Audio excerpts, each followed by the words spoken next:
Buenas tardes. Buenas tardes, Buenas doctor. tardes.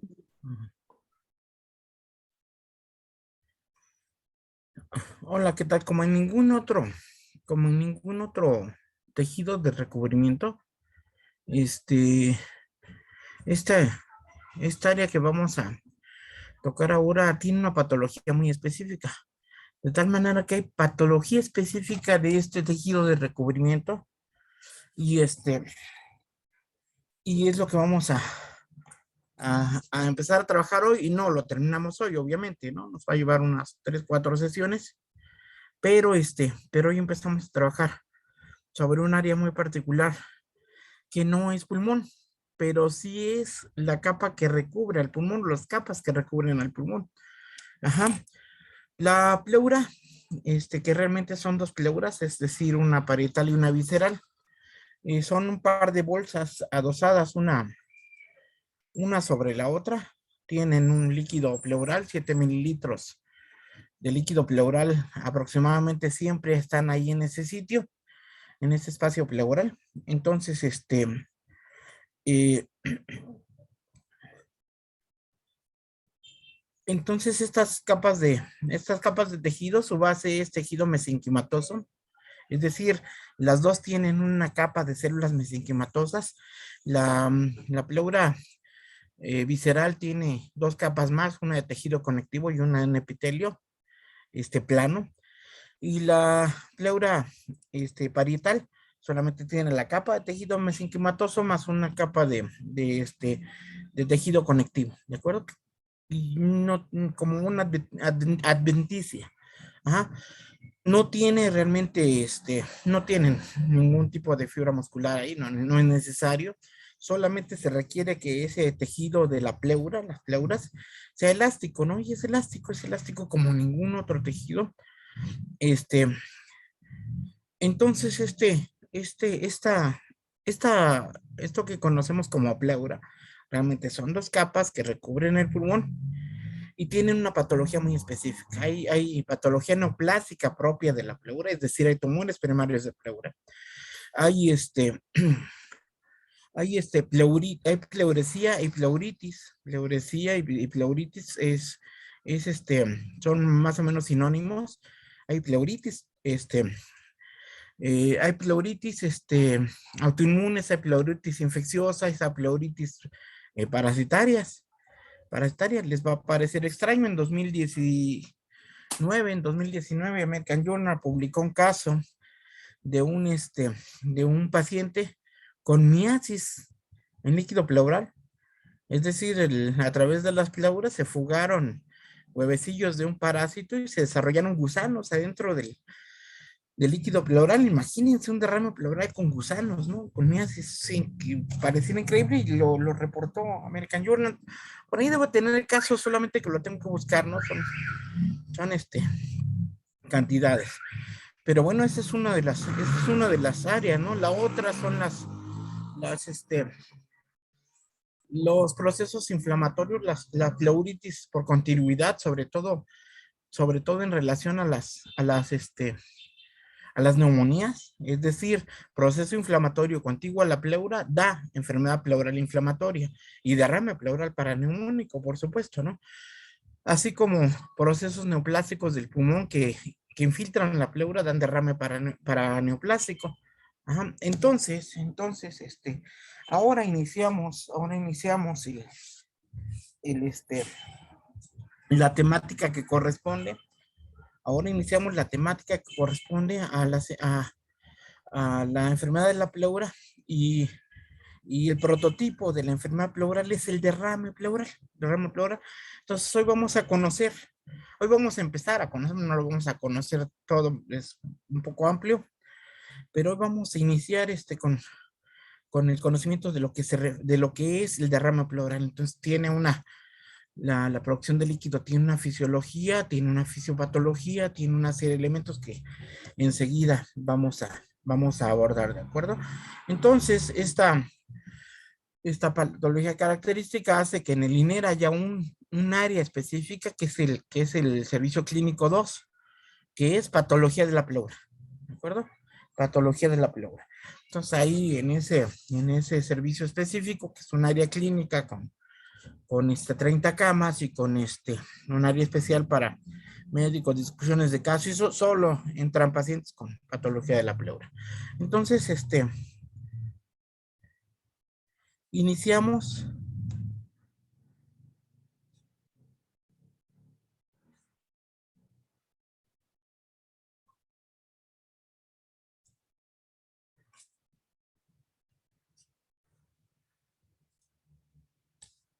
Lo clásico es que yo les pregunte si ya tienen si ya tienen la imagen en tamaño de toda la pantalla. Sí, doctor, ya Ya, se visualiza. doctor. Ya la tienen lista. Ok, bueno, pues entonces iniciamos con esta situación que se llama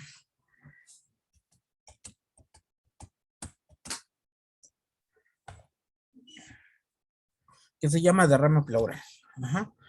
En el espacio pleural existe una pequeña cantidad de líquido que permite que el pulmón se mueva con suavidad. Ese es el trabajo mecánico en el cual participan las pleuras. Un pulmón se desinfla y se infla, es decir, se vacía en el proceso de expiración, se vacía. Por supuesto que no se vacía completamente, pero se vacía en el proceso de expiración, sobre todo la expiración profunda, queda vacío, pero en inspiración se insufla. Ajá. Y es un globo enorme, ¿de acuerdo? Es un globo enorme.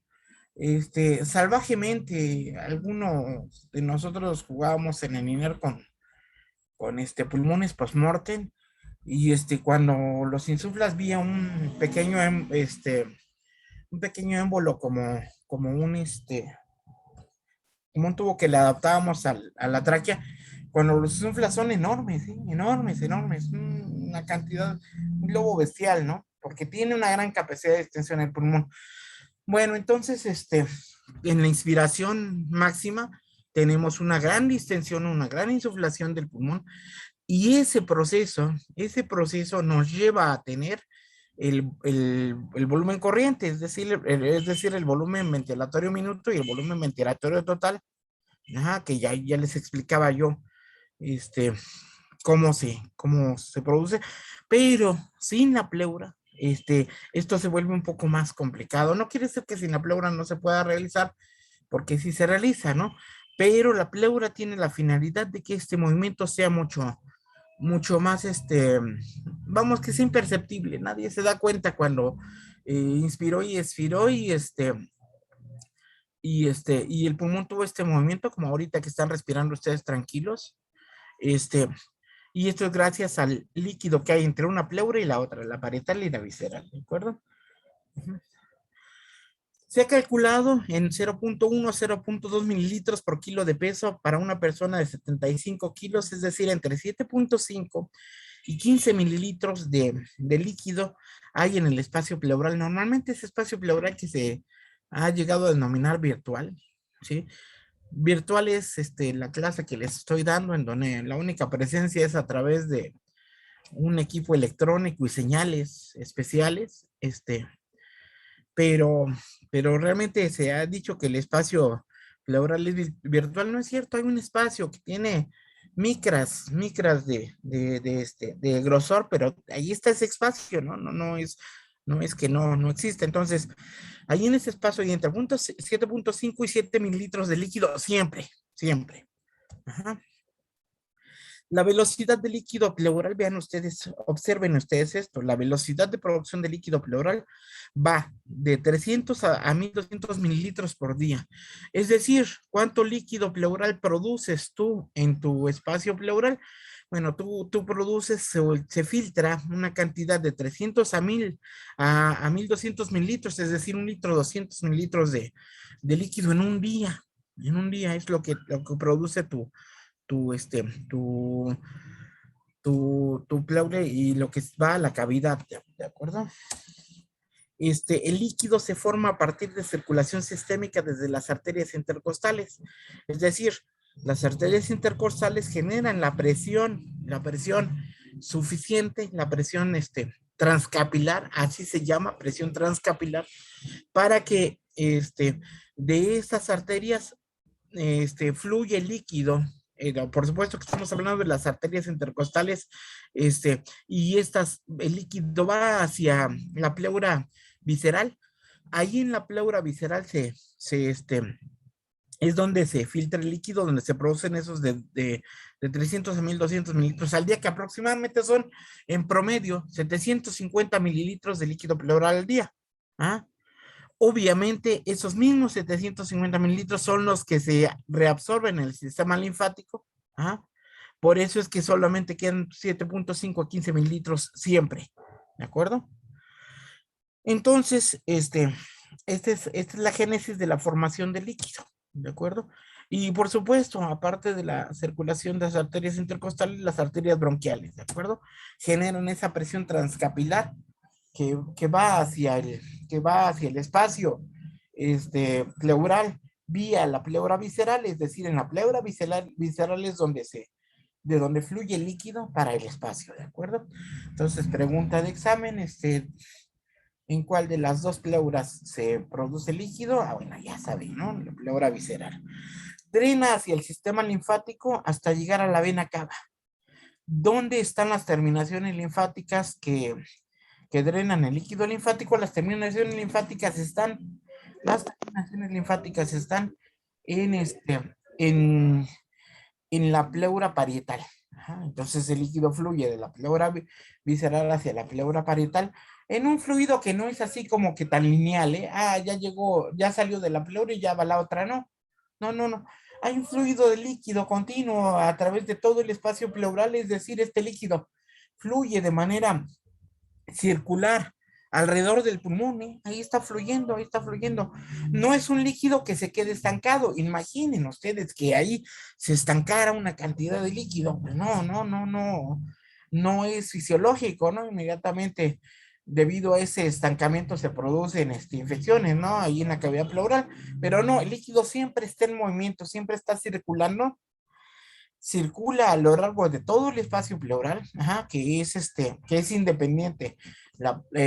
Son independientes la pleura derecha de la pleura izquierda. Solo hay dos animales en el mundo que tienen, mamíferos que tienen, una pleura que es la misma bolsa para el pulmón izquierdo y para el pulmón derecho. Los perros solamente tienen una pleura, y el búfalo. Entonces el búfalo, imagínense ustedes que un búfalo hace un neumotórax izquierdo, bueno, pues se colapsan los dos pulmones, ¿no? Comparte una sola pleura, ¿no? Entonces es una situación muy especial. Recientemente se publicó, no recientemente, el año pasado, se publicó un caso de una paciente que le hacen una biopsia pleural, una biopsia bronquial, transtorácica. Se produce un neumotórax del lado izquierdo donde le toman la biopsia, y a la vez también un neumotórax del lado derecho. Ajá, y le llamaron la paciente del pulmón de búfalo, ¿no? Como si solo fuera una pleura. En relación a qué pasó, no lo sé. Publicaron el caso como una cuestión interesante. Realmente no hay una explicación para eso, porque los dos espacios pleurales, las dos bolsas pleurales derecha e izquierda son independientes. ¿De acuerdo? Entonces, el sistema linfático absorbe. Recuerden que el sistema linfático es este vaso que tiene terminación como en dedo de guante, que tiene unos poros en la punta, y que tiene una capacidad de aspiración extraordinaria, ¿no? Aspira mejor que las Koblenz, esa que ustedes tienen en su coche o en su casa, ¿no? Ajá, es una superaspiradora el sistema linfático. Bueno, pues estos linfáticos absorben el líquido del espacio pleural, hasta 1200 del líquido que se produce en el día, los absorben, ajá, y van a dar vía el sistema venoso hacia la vena cava, ¿de acuerdo? Hacia la vena cava. Obviamente los linfáticos terminan en el conducto torácico, y del conducto torácico pasan a la vena cava, ¿no? Pero bueno, ese es el rumbo, esa es la ruta. También las células mesoteliales, estas células mesoteliales que les hablaba, es tejido mesenquimatoso que le hablaba de la pleura, extraen una pequeña cantidad de líquido pleural y de este tamaño absorben un poco de líquido. Sin embargo, es ínfimo, ¿no? Es mínima la cantidad de líquido que absorben las células mesoteliales de la pleura. Ajá. Entonces, bueno, esto creo que iba al principio, bueno, no importa para nada, ¿no? Mecanismos de producción del derrame pleural. Ya dijimos, entre 300 y 1200 mililitros de líquido se produce en un día, misma cantidad que se absorbe por el sistema linfático y que va a dar a ese gran sistema de drenaje que se llama vena cava. Ajá, vena cava. Obviamente vía vena cava se ultrafiltra en el riñón, sale una parte, la otra queda circulando, es otra historia, ¿de acuerdo? Pero se mantiene ese equilibrio vía producción, absorción. Ahora vamos a observar cuáles son los mecanismos por los cuales se acumula líquido en el espacio pleural. Sí, vamos a observar cuáles son los mecanismos por los cuales se acumula líquido en el espacio pleural. Hay un aumento, hay que considerar si hay un aumento de la presión hidrostática en la microvasculatura pleural, entonces, si hay un aumento en la presión hidrostática en la microvasculatura, en las arterias bronquiales y en las arterias intercostales que les comentaba hace un rato, si hay un aumento de la presión ahí, entonces se va a producir más líquido, se va a ultrafiltrar más líquido. ¿Cuánto más líquido? Bueno, pues se pueden producir hasta entre 2000 y 3000 mililitros de líquido pleural, y a veces 4000 o 5000, se produce una gran cantidad de líquido. Ajá, que obviamente rebasa la capacidad de absorción del sistema linfático y entonces se empieza a acumular este líquido. Por eso es que esta presión hidrostática debe mantenerse constante en la microvasculatura para que solamente se produzcan los 750 mililitros de líquido pleural aproximadamente, que son la cantidad que se absorbe en promedio en cada uno de los adultos, ¿no? No estamos hablando aquí de los niños son una historia completamente diferente, ¿no? Los niños son una historia muy diferente, muy diferente. Son otras cantidades, son otros mecanismos, son otra historia. Muy diferente. Si ustedes me dicen hay derrame pleural en niños, sí hay derrame pleural en niños, en pacientes pediátricos, pero de eso yo ni idea tengo, ¿eh? Yo no trabajo en esa área, ¿de acuerdo? Porque el niño es otra fisiopatología, es otra situación muy particular. Obviamente tienen un sistema de pleuras, pero son diferentes, son situaciones muy diferentes. Entonces si nosotros queremos conocer derrame pleural en pacientes pediátricos, tenemos que platicar con un neumopediatra. Y yo pues no tengo formación de pediatra, entonces yo no hice neumología de niños, ¿no? Pero el mecanismo y todo eso son cosas diferentes. Estamos hablando del adulto, del paciente adulto. Entonces, disminución de la presión oncótica intravascular. ¿Qué elemento sostiene el agua dentro del vaso? El elemento que sostiene el agua dentro del vaso, es decir, que mantiene la cantidad de líquido intravascular adecuada, fisiológica para la circulación sanguínea, se llaman proteínas.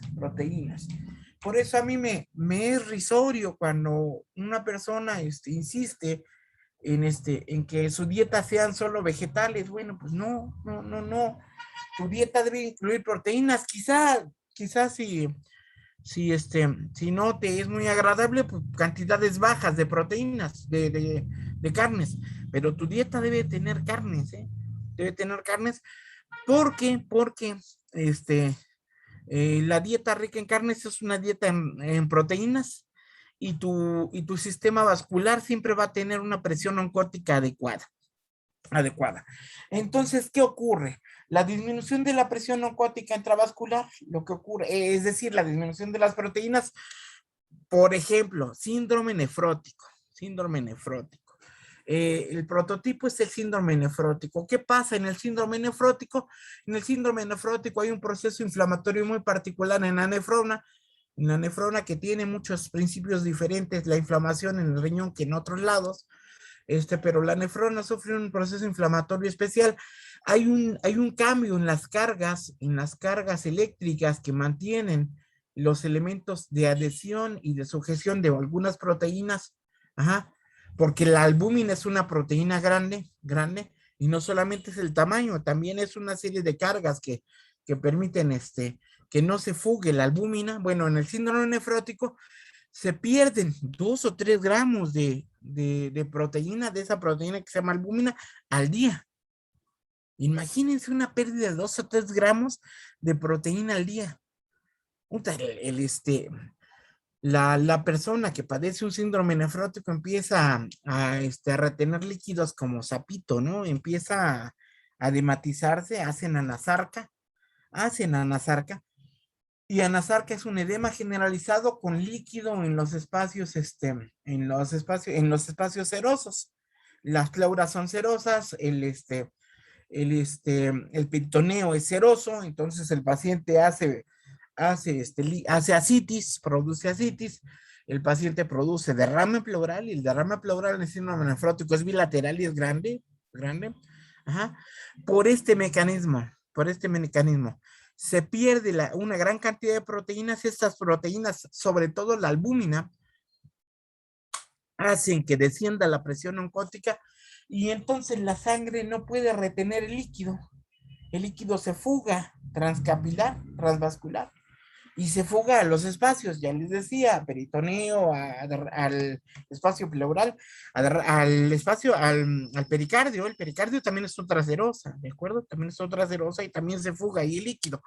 Pero el mecanismo es pérdida de proteínas con disminución de la presión oncótica. ¿Hasta aquí estamos claros? ¿Esto les es claro a ustedes? Sí. Sí, doctor. Ok, entonces, ¿qué mantiene el agua dentro del vaso? Las proteínas. ¿Qué pasa cuando no hay suficientes proteínas? Disminuye la presión oncótica y entonces el vaso pierde la capacidad de retener agua.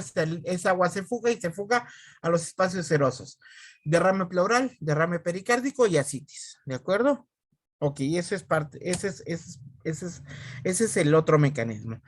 Un aumento de la negatividad de la presión intrapleural. Un aumento de la negatividad de la presión intrapleural también genera este, una mayor cantidad de líquido en el espacio pleural. Es un mecanismo poco frecuente. Es un mecanismo poco frecuente. Pero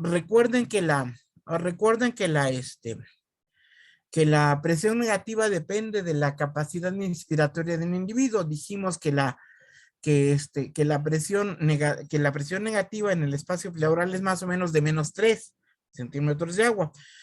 Y que en la inspiración profunda, puede llegar a menos 6. ¿De acuerdo? De hecho, la presión llega a menos 6. Cuando desciende el diafragma más o menos 10 centímetros, esa presión se vuelve más negativa. Bueno, existen algunas condiciones en las cuales la negatividad de la presión intrapleural se incrementa, y esto genera derrame pleural. Por fortuna es poco frecuente, ¿no? Porque es difícil de tratar esta negatividad de la presión intrapleural. ¿De acuerdo? Aumento de la permeabilidad capilar. Ojo, aumento de la permeabilidad capilar. El tejido principal que sostiene los vasos se llama endotelio. Ustedes van a decir, tiene una capa muscularis, tiene un músculo. El vaso también tiene tejido conectivo, sí. Pero la base del vaso se llama endotelio. Y el endotelio es un tejido que está fenestrado, es decir, está entretejido. Fenestrado significa entretejido. Imagínense un tejido de los que, bueno, ustedes son muy jóvenes, ya no conocen a la abuelita que tejía, no sé si tengan abuelita que teja, pero porque ahora sus abuelitas de ustedes son ya están en iPod, ¿no? Y están, entretenidas con podcasts. Las abuelitas de ahora ya están en la cuestión esta de los youtubers, toda esa historia, ¿no? Pero bueno, las abuelitas de antes tejían, por ejemplo, un suéter, tejían una bufanda, ¿no? Eso es fenestrado. Entonces, el endotelio es un tejido fenestrado. ¿Cuándo aumenta la capilaridad? ¿Cuándo aumenta la permeabilidad capilar de este tejido? Cuando hay inflamación del endotelio. En los procesos inflamatorios del endotelio, en los procesos en los que se genera una inflamación particular, entonces este epitelio que imaginen ustedes el tejido de una prenda de vestir, el tejido de un suéter, de una bufanda, que ustedes restiran e inmediatamente los orificios se ven mucho más grandes. ¿Les ha ocurrido? Sí. Sí. Ok. Entonces, esto es lo que ocurre con el endotelio capilar cuando sufre proceso inflamatorio. ¿Cuál es el prototipo de la enfermedad inflamatoria que genera esta permeabilidad? El prototipo son las enfermedades de la colágena. Artritis reumatoide que da derrame pleural, lupus que da derrame pleural, esclerosis sistémica que da derrame pleural. En las crisis, por ejemplo, la crisis lúpica. En la crisis lúpica hay un aumento de los anticuerpos anticélula. Estos anticuerpos van y le pegan al endotelio, lo inflaman el endotelio, ajá. Inflaman el vaso. Entonces inflaman el endotelio. Este vaso inflamado se distiende, se sobredistiende, hizo un vaso gordote, distendido, ajá, con gran porosidad, una porosidad. A través de esos poros, es que se fuga el líquido, ¿de acuerdo? A través de esos poros se fuga el líquido del endotelio del vaso hacia los espacios serosos. Entonces, ¿qué te da? Yo quiero que desarrolles tu imaginación, y no hay nada mejor para desarrollar tu imaginación que empezar a tomarle un poco de interés al anime. No sé ustedes si les gusta el anime, pero el anime es fantástico, ¿eh? Hay de aquel pobre que no le guste el anime, ¿no? Porque si no le gusta el anime, entonces va a tener una pobreza mental increíble, ¿eh? El anime genera una plasticidad mental extraordinaria, de tal manera que si tú eres seguidor de productores de anime, de algunas series, algunas cosas así, vas a desarrollar una plasticidad importante, y esto te genera un proceso de imaginación tal que en algún momento alguien te está platicando algo y tú lo estás visualizando, ¿sí me entiendes? Como ahora que yo les estoy platicando sin imágenes, ¿de acuerdo? Yo les estoy platicando sin imágenes, muchos de ustedes lo visualizan, pero cada uno de ustedes lo visualiza de manera diferente, ¿eh? Pero definitivamente aquel que le gusta el anime, que es fanático de anime, ajá, desarrolla esa plasticidad. El señor Miyazaki es un director de japonés, hizo su propia empresa y tiene producciones extraordinarias. La princesa Mononoke, extraordinaria. El increíble castillo viajero, o algo por el estilo, es el título, pero véanlo, son geniales, ¿eh? Son geniales. Y te desarrollan una capacidad de imaginación tal que cuando alguien te está platicando algo, tú lo estás visualizando, porque de eso se trata la plasticidad cerebral, que tú seas capaz de visualizar lo que alguien te platica sin que te esté mostrando la imagen. De eso depende tu capacidad de plasticidad cerebral. Entonces, estaba comentándoles del aumento de la permeabilidad capilar. El vaso se vuelve permeable, se fuga el líquido y se fuga a los espacios serosos. Entonces, en la crisis lúpica esto se conoce como serositis. Y encontramos al paciente con crisis lúpica con derrame pleural bilateral, con derrame pericárdico y con ascitis, ¿de acuerdo? Y aquí no tienen que ver las proteínas, no, aquí tiene que ver proceso inflamatorio que aumentó la permeabilidad capilar. ¿Hasta aquí estamos claros? ¿Sí? ¿Hasta aquí está todo entendible? Sí, doctor. Sí, doctor. Ok, muy bien. Entonces, no dejen de ver anime, ¿no? Es fantástico. Si alguien de ustedes no ve anime, por favor, anímese a ver algo. Son algunas cuestiones, son genialidades. Y busquen de Miyazaki, tiene producciones bastante extraordinarias. Bloqueo del drenaje linfático. Todos estos mecanismos te llevan los mecanismos previos, ajá, los 4 mecanismos previos y este quinto mecanismo, todos te llevan a la aparición de derrame pleural, ¿de acuerdo? Aquí el bloqueo del drenaje linfático es esencial por la siguiente razón. Puede ser que alguien no tenga problema con la presión hidrostática, puede ser que alguna persona no tenga problema con la presión oncótica, puede ser alguien alguien que tenga su presión negativa del espacio intrapleural intacto, y puede ser que alguien no tenga problema con proceso inflamatorio ni permeabilidad capilar. Es decir, que esté produciendo aproximadamente 750 mililitros de líquido pleural al día en promedio, hasta 1200 como máximo, 300 como mínimo, decíamos. Pero, si hay algún elemento que bloquee el sistema de drenaje linfático, entonces se va a acumular el líquido. Y el prototipo de esta patología se llama carcinomatosis. Recuerden que la célula cancerígena, la célula cancerígena es el vivo demonio. Es decir, la célula carcinógena, la célula cancerosa, tiene múltiples características. Ya las vamos a ver cuando veamos cáncer pulmonar, y lo vamos a ver de manera muy particular. Vamos a tratar de que sea amplio su conocimiento sobre cáncer pulmonar de ustedes, pero ya lo vamos a ver. Tiene muchas características la célula cancerosa. La célula neoplásica es una célula que, para empezar, se multiplica sin control. Luego se vuelve eterna. Es decir, no aparece apoptosis en la célula neoplásica. La célula cancerígena no se muere sola. Se muere el individuo cuando la célula cancerígena gana los procesos, que es lamentable, es una situación muy complicada cuando alguien padece un tumor canceroso. Realmente es una situación dura, muy, muy difícil de afrontar, sobre todo para la persona y para la familia.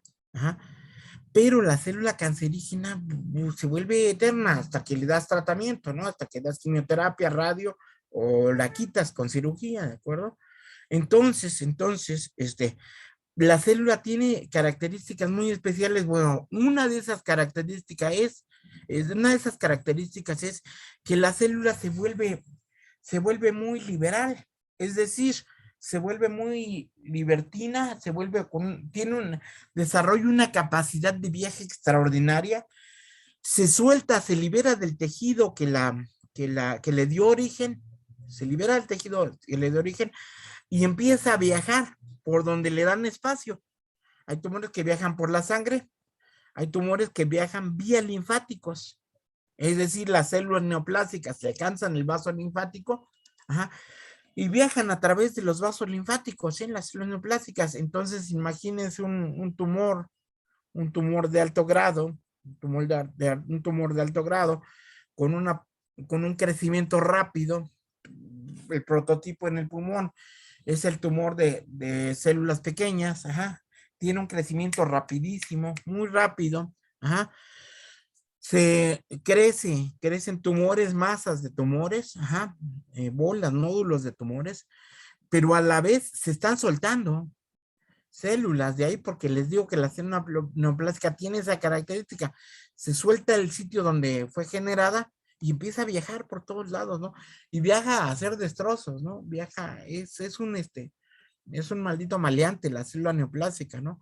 Viaja por los sistemas linfáticos. Si el tumor es de alto grado, se está reproduciendo muy rápido, se están multiplicando muy rápido las células, los vasos linfáticos se tapan, quedan verdaderamente bloqueados por células carcinígenas, y entonces dejan de servir como aspirador y como drenaje del líquido pleural. Cuando se bloquea el drenaje linfático, entonces se acumula líquido en el espacio pleural, ¿de acuerdo? Este mecanismo es importante. El prototipo es la enfermedad neoplásica con muy alta frecuencia, con una incidencia y una prevalencia alta que van entre el 30 y el 40%. Nosotros encontramos derrames pleurales secundarios a un tumor, ¿no? A un tumor. Entonces, esto en la práctica clínica en los hospitales, ¿no? Entonces, Hasta aquí estos mecanismos han quedado claros porque esto es lo que produce el derrame pleural. ¿Está claro hasta aquí? Sí, doctor. Sí, doctor. ¿Aquí alguien tiene alguna duda? A mí no me quedó claro lo de la negatividad. Ajá. Es un mecanismo muy especial a través del cual una hiperventilación profunda, una hiperventilación profunda, incrementa la negatividad de manera permanente en el espacio intrapleural y empieza a fugarse líquido hacia allá. Entonces encontramos derrames pleurales a los cuales no les encontramos ninguna otra causa. Es decir, si tú buscas alguna otra causa y no encuentras ninguna otra causa, el paciente no tiene incremento de la presión hidrostática. Por cierto, les comento de una vez porque si no se me va a pasar. Cuando hablamos de aumento de la presión hidrostática, estamos hablando de insuficiencia cardíaca. ¿De acuerdo? ¿Qué es lo que incrementa la presión hidrostática en la microvasculatura pleural? La insuficiencia cardíaca. El corazón izquierdo deja de ser suficiente, empieza a tener debilidad para contraerse. El líquido que debería de movilizar ahí, es decir, de expulsar hacia la aorta, no lo puede expulsar. Ahí se genera una presión especial que va a tener un viaje retrógrado. Esa presión se comunica al ventrículo derecho, esa presión va a la presión a la presión de las arterias pulmonares y entonces se genera esta presión hidrostática. Entonces la insuficiencia cardíaca es el prototipo del incremento de la presión hidrostática, ¿de acuerdo? La disminución de la presión oncótica, decíamos, es síndrome nefrótico, ¿de acuerdo? El aumento de la permeabilidad capilar, el prototipo son las enfermedades de la colágena. El bloqueo del drenaje linfático, el prototipo son las enfermedades neoplásicas. Pero existe un grupo pequeño de pacientes en los cuales estudias ese líquido y no le encuentras ninguna patología. Y tiene derrames pleurales pequeños, no son derrames pleurales grandes, pero no tuvieron una neumonía, no tienen neoplasia, no tienen insuficiencia cardíaca, no tienen proceso inflamatorio, no tienen enfermedades de la colágena, su presión oncótica es normal porque no pierden albúmina, pero desarrollan derrame pleural. Se ha propuesto como un mecanismo el aumento de la negatividad de la presión intrapleural que se da en una hiperventilación profunda y sostenida. Muy difícil de ver, muy difícil de ver. Pero está propuesto como un mecanismo. Entonces, si queremos si queremos dejar esto en claro, es de los 5 mecanismos el menos frecuente, y el menos frecuente y el que solamente se descarta por, el que solamente se diagnostica por descarte, es decir, no encuentras ninguna otra causa, te imaginas que es por aumento de la negatividad de la presión intrapleural. ¿Y qué creen? Estos derrames pleurales se resuelven solos, no necesitan prácticamente intervención de nosotros, ¿no? Encontramos el derrame, vemos que es pequeño, lo estudiamos, no hay mayor problema, lo dejas así, inclusive ni siquiera das diurético, se va reabsorbiendo y se acabó, ya no hay mayor problema. Pero este mecanismo es uno de los mecanismos propuestos, es complicado, es poco frecuente, pero está descrito como un mecanismo, ¿de acuerdo?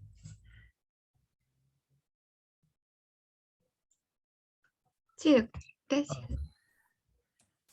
Entonces, paso de líquido acítico a través de orificios diafragmáticos. Este es un mecanismo prácticamente mecánico.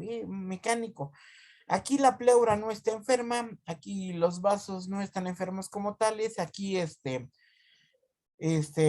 aquí lo que ocurre es que un paciente con insuficiencia hepática, un paciente con cirrosis hepática, insuficiencia hepática, con líquido de ascitis a tensión, es ese paciente que cuando lo vean ustedes no lo van a olvidar porque es un abdomen globoso, muy tenso, lo toca si tiene una rigidez muy particular, y está lleno de líquido. Cuando drenas ese líquido, ahí hay 8 o 10 litros de líquido en el abdomen, en el abdomen. Este líquido, cuando se produce a tensión, es decir, cuando el líquido de ascitis está a tensión, el diafragma tiene unos poros, el diafragma es poroso. Estamos hablando del diafragma del músculo de la respiración, ¿eh? El músculo de la respiración de que hablábamos, que tiene 8 o 9 milímetros de grosor. Ajá. Pero que cuando se estira ese músculo, ajá, puede como buen tejido que es elástico, se adelgaza, se estira, se abren los poros, ajá, y entonces este líquido de ascitis pasa nada más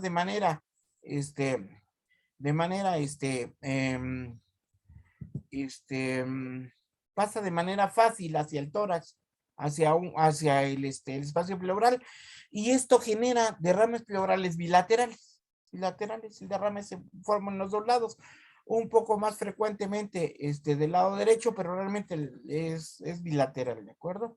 Ajá.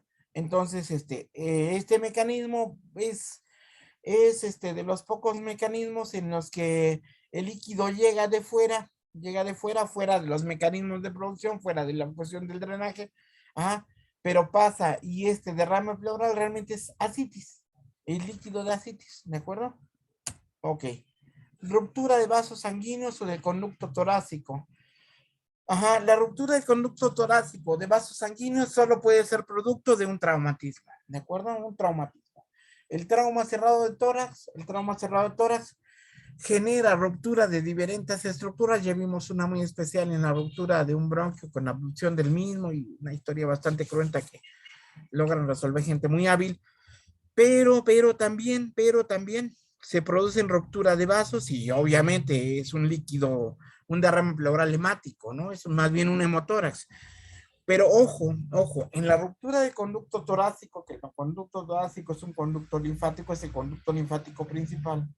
En la ruptura del conducto torácico postraumático, el derrame pleural que se genera es un derrame pleural muy especial, características blanquecinas, es decir, es un líquido blanco, lechoso, con una gran cantidad de colesterol, de grasa, es un líquido grasiento. Entonces, y es un derrame pleural, grande, 3/4 partes, todo el hemitórax se llena de líquido, todo el espacio pleural de uno de los lados se llena. Habitualmente es derecho, y tiene el antecedente de un traumatismo. Entonces, si alguien encuentra un derrame pleural de color blanquecino, lechoso cuando se aspira el líquido, ajá, y es un derrame grande, y le miden las grasas a ese líquido, le mides el colesterol, lo vamos a hablar un poco más adelante, se lo mides, entonces es un derrame pleural por ruptura de conducto torácico, ¿no? Que es frecuente en los traumatismos, ¿no? ¿Vale? Entonces,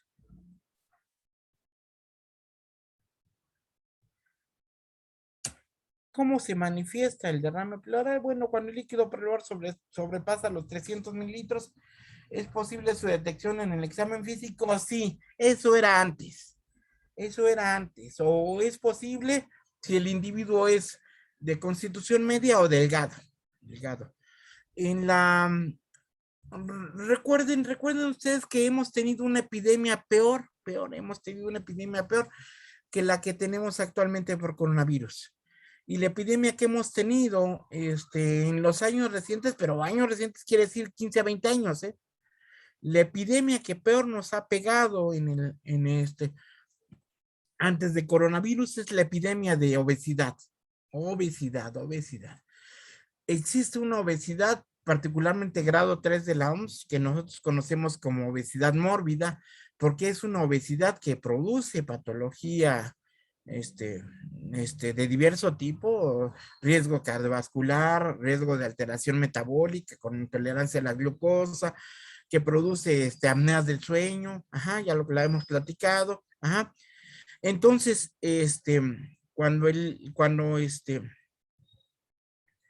cuando nosotros tenemos un paciente con obesidad, es imposible detectar en examen físico no solamente derrame pleural pequeño, también derrame pleural grande, ¿eh? Ajá, el derrame pleural habitualmente nosotros lo que hacemos es, encontramos que en un hemitórax no hay ruidos respiratorios. Ajá. Percutes y es mate, es sonido mate, ¿de acuerdo? No es claro pulmonar, es mate. Y entonces dices, ahí hay líquido, ¿de acuerdo? Tomas una placa, corroboras que hay líquido. Funcionas, extraes líquido, ahí está, ¿de acuerdo? ¿Lo detectaste en el examen físico? Sí, sí, pero solamente en la persona delgada o de constitución media. El paciente con obesidad no te permite que tú hagas un diagnóstico de ningún síndrome pleuropulmonar. Recuerden que tenemos síndrome de refracción, síndrome de condensación, síndrome de derrame pleural, ¿de acuerdo? Bueno, pues la obesidad no te permite detectar ninguno de esos síndromes. Ajá. Y el doctor Miguel Jiménez, desde los años 50, observen esto, observen esto. El doctor Miguel Jiménez, desde los años 50, ajá, ya comentaba, si entre el estetoscopio y el tejido pulmonar hay más de 7 centímetros de tejido blando, es decir, de grasa, de gordura, ya no escuchas nada, dice. Los ruidos respiratorios van a estar disminuidos. Todo lo que percutas va a ser mate. Ajá. Entonces es imposible que por examen físico en paciente con obesidad tú detectes derrames pleurales de 300 mililitros, ¿no? Es difícil. Y necesitas tener cierta habilidad, pues cierta habilidad, cierto adiestramiento. Necesitas estar en el hospital, estar percutiendo, estar ocultando, sí, eso sí es lo que necesitas, ¿de acuerdo?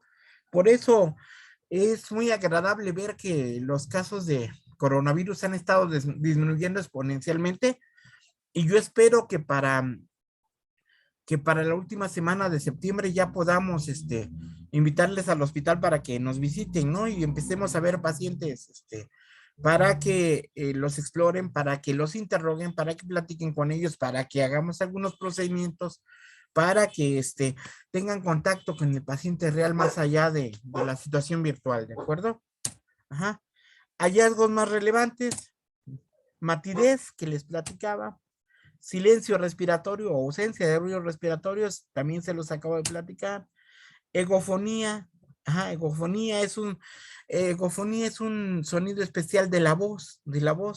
Cuando el paciente tiene líquido en el hemitórax, si tú le pides que susurre tu nombre, tú lo escuchas con un sonido alto, es decir, él lo está susurrando, tú lo escuchas con sonido alto. Cuando lo escuchas vía el estetoscopio, eso se llama egofonía. Hay un soplo expiratorio difícil de captar, pero hay un soplo expiratorio que se llama soplo pleurítico. Ajá. En derrames pleurales de mucha cuantía puede apreciarse abombamiento del hemitórax comprometido, es decir, disminución de los espacios intercostales, están abombados, y puede haber retracción costal unilateral, es decir, están empujadas las estructuras hacia el otro lado y por clínica lo puedes detectar. ¿De acuerdo? Por hoy hasta aquí nos quedamos. Ajá. Por ahí hasta aquí nos quedamos. Ya mañana vamos a ver cómo estudiamos el derrame pleural a través de exámenes de laboratorio. Ajá. Pero hoy hasta aquí lo dejamos. ¿Tienen alguna duda?